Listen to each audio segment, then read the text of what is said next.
Hey everyone, welcome to this explainer for U02 L01, Representation Guided Notes Video Overview. Today, we're basically going to be acting as investigators to figure out exactly how artificial intelligence systems use representations of information. So go ahead and get your guided notes ready, and let's jump right in. Here is our agenda for today. We've got our misconception check, inside an AI system, a guided notes checkpoint, context and limits, practice analysis, and finally, our final review. All right, Section 1, misconception check. We are asking the big question, is an AI representation a perfect copy of reality? Let's start by tackling a massive misconception that honestly trips a lot of people up when they first learn about AI.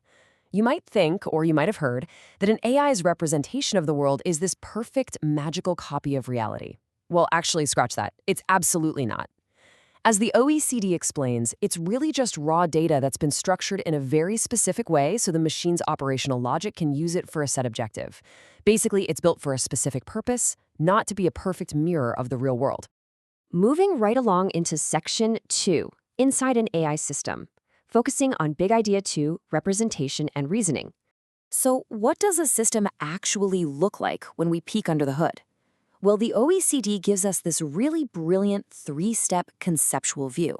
Step 1, an AI system takes in raw data from its environment using sensors. Then, in Step 2, it uses its operational logic to interpret, represent, and reason with that data.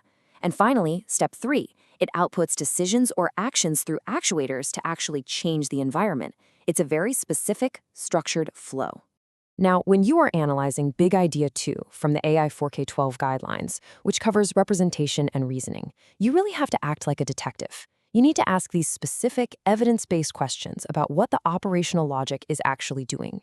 Ask things like, what information is even being represented here? What parts of the original situation made the cut and are actually included?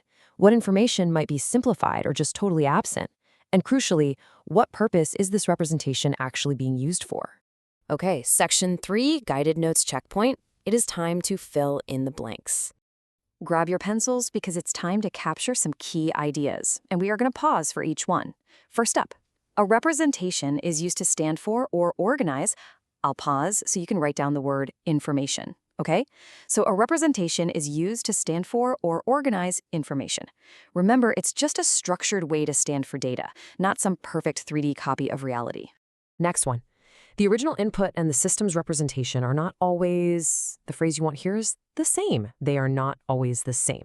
See, the raw data collected by the sensors is actually transformed the moment the operational logic structures it into a representation. Moving on. A useful representation depends on its purpose or objective here. It depends on its purpose and context. As the OECD tells us, operational logic interprets data for a very specific, given set of objectives. It doesn't just represent things just for the fun of it. Next up, before claiming what a system represents, look for evidence. Always look for evidence. You literally never want to guess what an AI model is doing without tracing it back to the inputs, the logic, and the outputs that we can actually prove. And the last one for now. Representation can support reasoning when, go ahead and fill in the blank with operational logic connects data to objectives. This is exactly how the AI for K-12 progression connects the idea of representation directly to the system's reasoning process. Got it? Awesome. All right, let's jump into Section 4, Context and Limits, focusing on trustworthy and responsible interpretation. Now, this is absolutely crucial. When we're talking about AI, we have to apply rules to make sure we're interpreting these representations responsibly. According to the NIST AI Risk Management Framework and Playbook, we must always document limitations. We constantly have to ask ourselves, what is the intended use here? What context or limitation should be documented? What information might be missing or uncertain?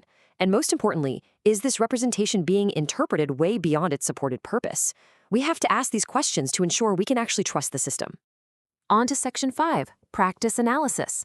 We are going to look at autonomous driving systems. Let's test out these new detective skills with a real-world example straight from the OECD. In an autonomous driving system, how does the AI represent the world to safely get from point A to point B? Think about those questions we just learned. What exactly is being represented, and what concrete evidence do we actually have for it?